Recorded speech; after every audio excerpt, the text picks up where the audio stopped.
महाराज इतर अवतारी पुरुष होते, एक विशिष्ट शक्ती त्यांच्यामध्ये त्यांना प्राप्त होती, त्यामुळं त्यांना कदाचित त्या गोष्टी शक्य झाल्या. मग तुम्हाला सामान्य व्यक्तींना हा प्रवास कसं काही निश्चित करा. समजा तुमच्याकडे तुम्हाला असं वाटलं की तुमच्यासाठी एखादं घर तुम्हाला घ्यायचं आहे, तर सर्वात पहिल्यांदा तुम्ही काय बघता की तुमच्याकडे पैसे किती उपलब्ध आहेत. कारण तुमच्याजवळ जे बजेट आहे तुमचं, त्या बजेटनुसार तुम्हाला ते घर निवडावं लागेल, घ्यावं लागेल. मग समजा तुम्हाला शहराच्या मध्यवर्ती ठिकाणी घर घ्यायचं आहे, तर त्याची जी काही किंमत असेल तेवढं बजेट जर तुमचं नसेल तर तुम्ही काय करता, तुम्हाला थोडंसं शहराच्या बाहेर जावं लागतं. बाहेर का जावं लागतं? कारण तुम्हाला तेवढं बजेट नाही, त्या बजेटमध्ये तुम्ही शहरामध्ये घर घेऊ शकत नाही.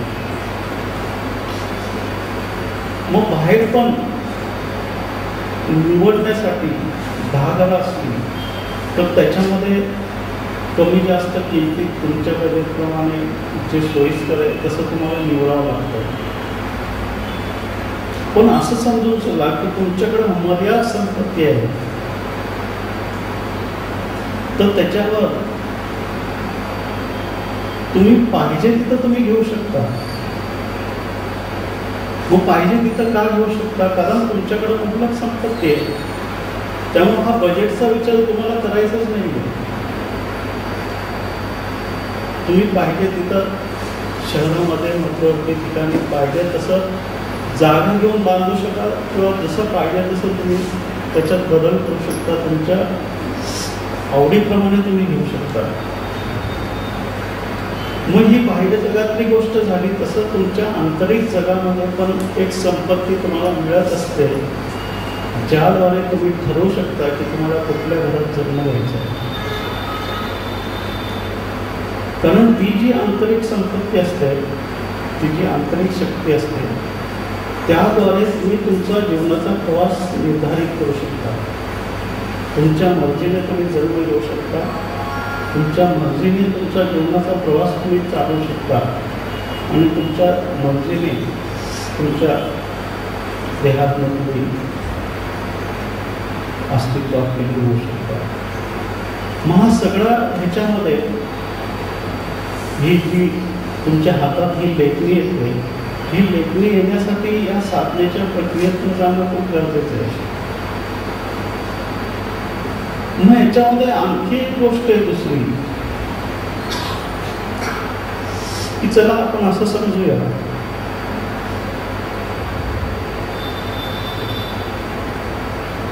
की हे आपल्या क्षमतेच्या पलीकडचं आहे, या साधना प्रक्रियेतून जाणं आणि हे सगळं प्राप्त करणं. मग त्यासाठी याच वचनातनं महाराजांनी दुसरं एक तुम्हाला सूत्र दिलं आहे, आणि ते भक्तांसाठी आहे, की जर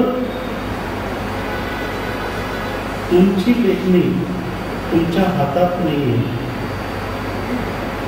आणि जर तुमच्या हातात आहे, तर तुम्ही नेमकं त्या लेखणीतनं काय लिहाल हा पण महत्त्वाचा प्रश्न आहे. जसं आता सांगितलं की आपली साधन संपत्ती जर कमी असेल तर आपल्याला बऱ्याच गोष्टी ठरवाव्या लागतात, विचार करावा लागतात. आपला निर्णय नसतोच, तिथं आपल्याला ॲडजस्टमेंट करावं लागतं. तर अशा प्रक्रियेमध्ये जर तुमची लेखणी ही तुमच्या हातात असेल काय आहे, आणि म्हणूनच प्रत्येकाच्या जीवनामध्ये एवढा असंतोष, संताप, दुःख आणि कष्ट आणि समस्या आहे. कारण आपल्या जीवनाचा जो कागद आहे त्या कागदावर इतकं काही आपण भरून ठेवलेलं आहे की त्याच्यामध्ये मोठी जागाच नाही.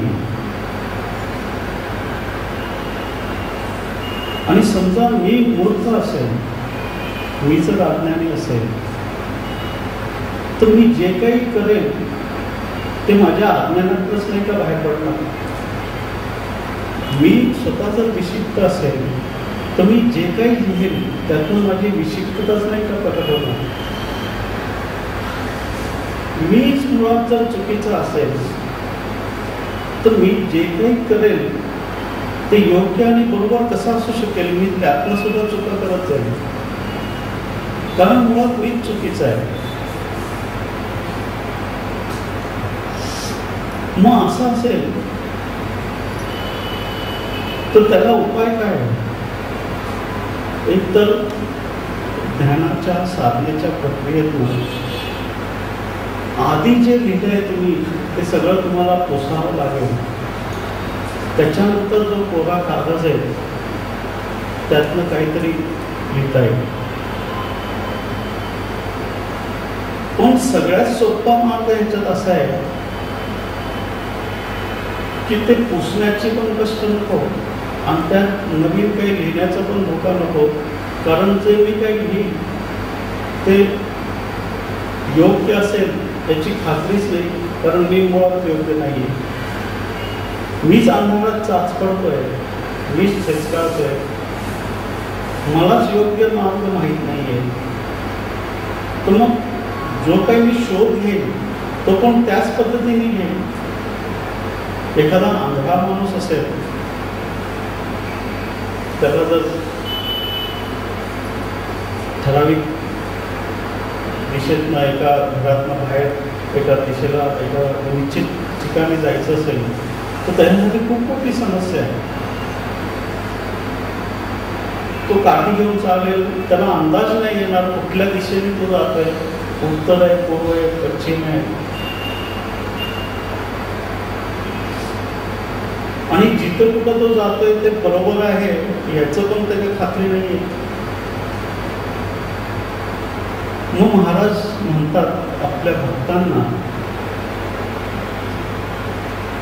की जर तुम्हाला अशा अनिश्चित अवस्थेत तुम्ही आहात आणि तुमची जर माझ्यावर आस्था असेल, भरोसा असेल, तर तुमच्या जीवनाची लेखणी शंकर महाराजांच्या हातात तुम्ही का नाही देत? मग दोन उपाय आहे. एक तर आपली लेखणी आपल्या हातात ठेवा. मग जर ती ठेवायची असेल तर त्यासाठी साधनेच्या प्रक्रियेतनं आम्ही आपली लिहिलेलं आधीचं आपल्याला कोरं करावं लागेल.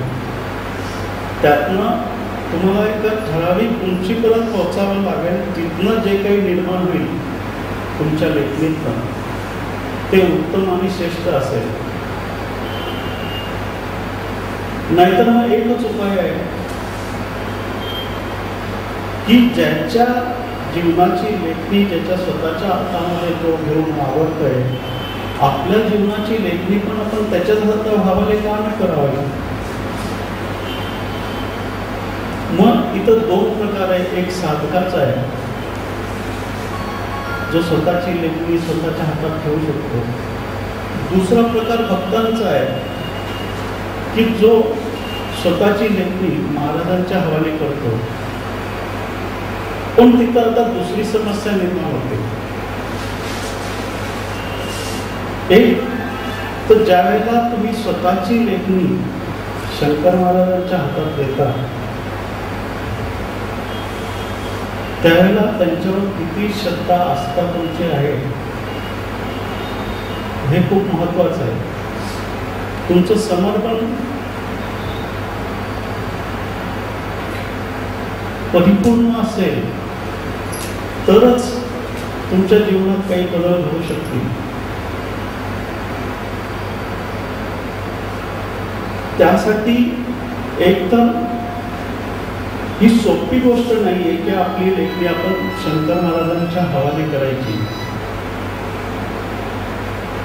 करायची असेल तर त्यासाठी साहस पाहिजे आणि त्यासाठी भक्ताचं हृदय पाहिजे. हे सगळ्यांना जगण्यासारखं नाही. बोलताना ही गोष्ट सोपी वाटते, अरे काय आपली लेखी महाराजांच्या हवाली करू. एकीकडे तुम्ही म्हणता की माझी लेखणी मी महाराजांच्या हवाली केली आहे, आणि दुसरीकडे तुमच्या जीवनात येणाऱ्या प्रत्येक घटना प्रसंगामध्ये तुम्ही महाराजांना सुचू पाहता की आता हे काय चाललंय माझ्या जीवनात, हे बरोबर नाही, हे योग्य नाहीये. जे काही माझ्या जीवनात घडतंय तुम्ही इतके कठोर कसे आहात. मी लेखणी तुमच्या हातात दिली भरोश्यावर, काहीतरी माझ्या जीवनात विधायक काहीतरी घडावं, आणि माझ्या जीवनामध्ये या अडचणी आणि समस्या कशासाठी, असा प्रश्न जर तुम्हाला उपस्थित झाला असेल तर तुमची लेखणी तुम्ही शंकर महाराजांच्या हवाली केलेलीच नाही. कारण एकदा का लेखणी तुम्ही महाराजांच्या हवाले केली की तुमचा प्रश्नच उरत नाही. तुम्ही जे काही आहात, जिथे कुठं आहात, त्या असण्याला तुम्ही स्वीकार करू शकता, तरच तुमची पुढची वाटचाल होऊ शकते. आणि महाराजांची प्रक्रिया थोडीशी उलटी आहे. जर खरंच तुम्ही लेखणी त्यांच्या हातात दिली तर ते तुमच्या परीक्षा आधी घेतील की तुम्ही कोणत्या पद्धतीने ती लेखणी दिलेली आहे, आणि खरेखरच परिपूर्ण समग्रतेने श्रद्धेने ती लेखणी तुम्ही त्यांच्या पायावर जर ठेवली असेल, मग त्या लेखणीतनं जे काही काव्य निर्माण होईल ते तुमच्या जीवन रूपांतरित करून जाईल. पण तुमच्या लेखणीला जर महाराजांचा स्पर्श तुम्हाला अपेक्षित आहे तर त्या आगीतून सुद्धा तुम्हाला जावं लागेल. पण आपलीच मुळात एवढ्या धारणा आणि कल्पना, आपल्या इच्छा आकांक्षा एवढ्या भरलेल्या असतात की आपलं समर्पण पण फुटत असतं. म्हणायला आपण म्हणतो समर्पण, पण त्याच्यामध्ये आपणच ठरवत असतो सगळं. महाराजांनी काय करायला पाहिजे ते सुद्धा आपणच ठरवत असतो. एक ब्राह्मण एकदा शंकर महाराजांकडे आला होता आणि तो म्हटला की महाराज, माझी श्रद्धा आहे तुमच्यावर, माझं समर्पण आहे, मला तुमच्याकडनं काहीतरी प्रसाद हवा आहे. महाराज म्हटले, अरे मी देईल तुला प्रसाद, पण तू भक्षण करशील याचं काय खात्री. नाही नाही म्हटले, माझी श्रद्धा आहे, तुम्ही जे काही प्रसाद द्याल तो मी ग्रहण करेल. महाराजांनी त्याच्या कागदामध्ये काहीतरी दिलं बांधून घरी गेला. त्यांनी उघडून बघितलं तर त्यात अंडी होती. आता एक ब्राह्मण आणि त्यांनी अंडी म्हणून प्रसाद महाराजांनी दिला तर त्याचा राग त्याला एवढा आला की महाराजांना एवढी सुद्धा बोध नाही, अक्कल नाही, मी ब्राह्मण आहे, मी प्रसाद मागितला आस्थेने श्रद्धेने, तर देऊन काय दिला, अंडी जी मी खाऊ शकत नाही. त्यांनी जाऊन ती उकरड्यावर फेकून आला. आणि त्याच्याकडे एक दुसरे भक्त महाराजांचे गेले होते, त्यावेळेला तो स्नान करत होता. तर त्या भक्ताने विचारला, अरे या वेळेला कसं काय स्नान करतोय. तो म्हटला, अरे काय बोलतो तुला, महाराजांनी मी कुठल्या भावनेने गेलो आणि त्यांनी मला काय दिलं तर अंडी दिली, आणि हे महाराजांकडनं अपेक्षित होतं असं. आणि जर तुम्हाला लेखणी तुम्ही त्यांच्या हवाली केले तर त्यांनी अंडी दिलं काय आणि आणखी काय दिलं काय, ते ग्रहण करण्याची ताकद तुमच्यामध्ये हवी. मग त्यात तुमच्या स्वतःच्या धारणा, तुमच्या कल्पना तुमच्या साच्यात जे काही तुमचे विचार असतील ते तुम्हाला बाजूला सोडावेच लागतील. तो भक्त म्हणाला, अरे तू कुठं फेकलेस ते? तर त्याने सांगितलं, मी उकळीवर टाकले. आणि ते उकळीवर जाऊन बघितलं तर तिथं आंबे होते. मग तो म्हटला, हे कसं शक्य झालं?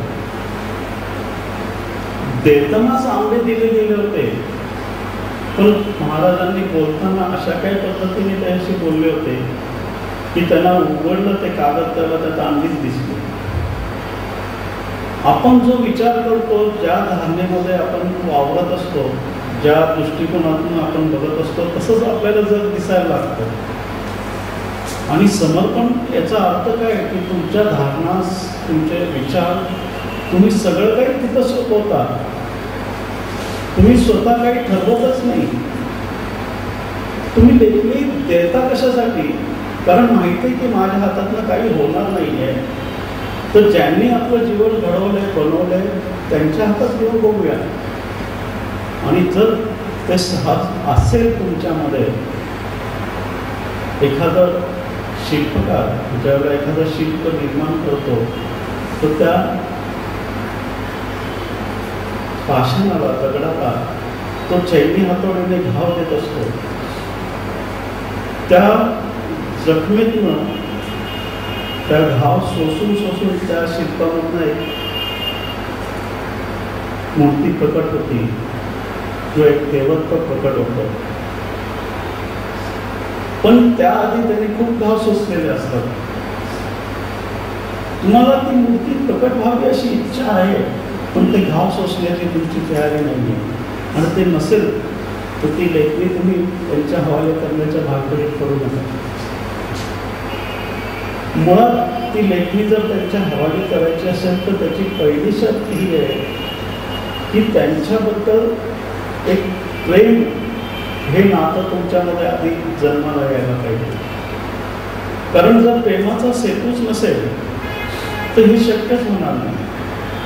आता तुम्ही एक गोष्ट लक्षात घ्या, जर तुमच्या घरामध्ये एखादा लहान मुलगा आहे तर त्याचे निर्णय तो स्वतः थोडं घेतो, तुम्ही घेता.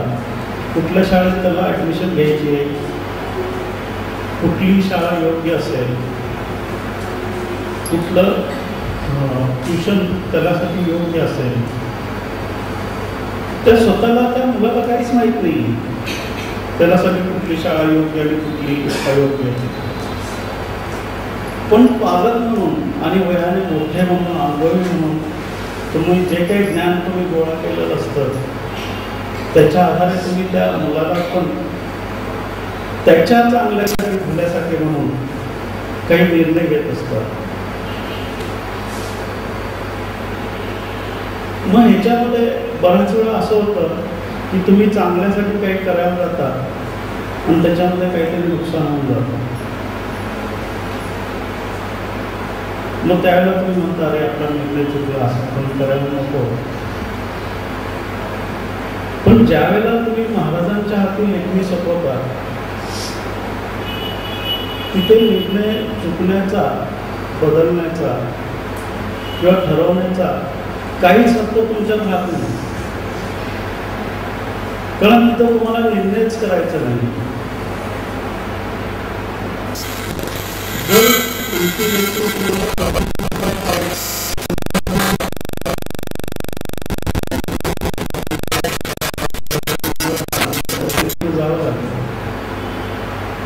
तसं तुम्हाला करायचं नाहीये तर महाराज तुमची लेखणी त्यांच्या हातात घ्यायला तयार आहे. पण त्यासाठी तेवढं साहस तुम्हाला पाहिजे तुमच्या अंगामध्ये की एकदा का ती लेखणी दिली की तुमच्या हातातलं सगळं संपलं. मग जे काही निर्णय घ्यायचे तुमच्याबद्दल ते महाराज ठरवणार आहे. मग ते चुकीचे असेल, योग्य असेल, बरोबर असेल, त्यात तुम्हाला काहीच बोलता येण्याचा अधिकार नाही. कारण महाराज स्वतःहून तुमची लेखणी खेचून घेत नाही आहेत. त्यांची लेखणी त्यांच्या हातात आहे. तुमची पाहिजे तर तुम्ही देऊ शकता. ते तुम्हाला मारून कुठून जबरदस्ती तुमची लेखणी ते छेडून घेत नाहीये. पण ज्या कोणी व्यक्तीने आपली लेखणी त्यांच्या हातात दिली आहे, त्या व्यक्तीच्या जीवनामध्ये विलक्षण अद्भुत बदल घडलेले आहेत. आणि हे मागे तुम्ही जर शंकर महाराजांच्या आसपास राहणाऱ्या काही व्यक्तींचा जर अभ्यास केला तर तुम्हाला लक्षात येईल.